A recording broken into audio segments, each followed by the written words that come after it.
Ovozi Samarqand tashkil etishda ishtirok etganligim uchun ham bu nashr menga qadrli.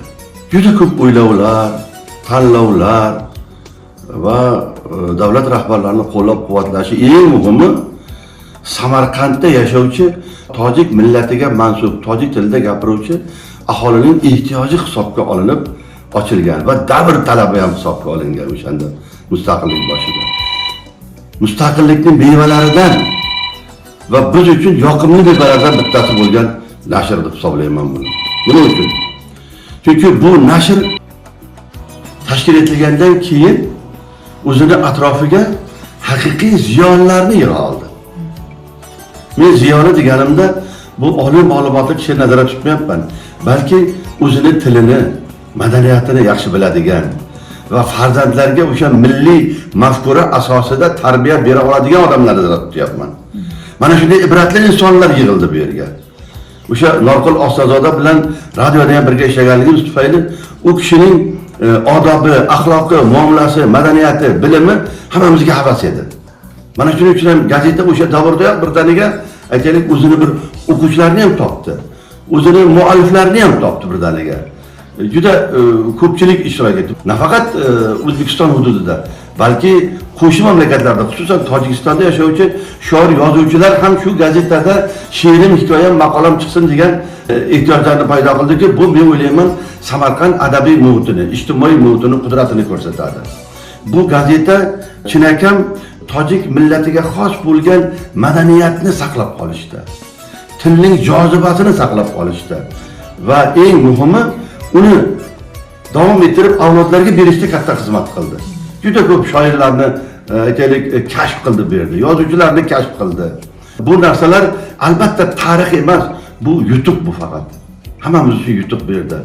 Men ayniqsa G'ofurjon Mahmudov kursdoshim bilan, do'stim bilan birga ishlash jarayonida ikkala gazetani hamkorligini juda ham yaqin yo'lga qo'ya oldik. Va bu hamkorlik bungacha davom etyapti. Hozirda ham mana Bahodir Rahmonov bilan birgalikda gazetada umuman bir-birimizga yaqin bo'lgan mavzularni yoritishda hamkorlikni yo'lga qo'yamiz. Bu ham men o'ylaymanki, ikkita gazetani, balki ikkita millatni ham bir-birini chuqurroq o'rganishida katta ahamiyatga ega deb o'ylayman. Bundan tashqari keyingi paytda Ovozi Samarqand nafaqat aytaylik targ'ibot qilyapti, tashkilotchilik ham qilyapti.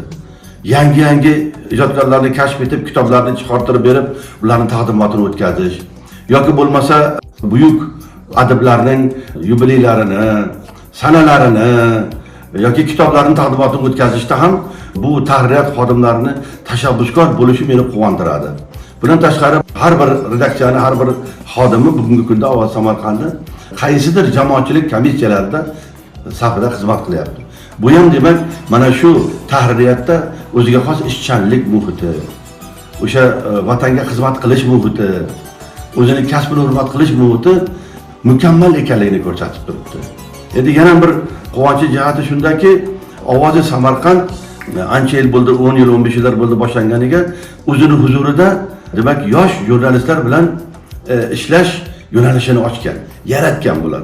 Bu o'zingizdan bo'lmaydi. Buning uchun hatto Toshkentdan ham, kerak bo'lsa Dushanbedan ham ilg'or jurnalistlar kelib, mana shu yerda ta'lim beryapti ularga. Biz o'zimiz ham ta'lim beryapmiz birgalikda.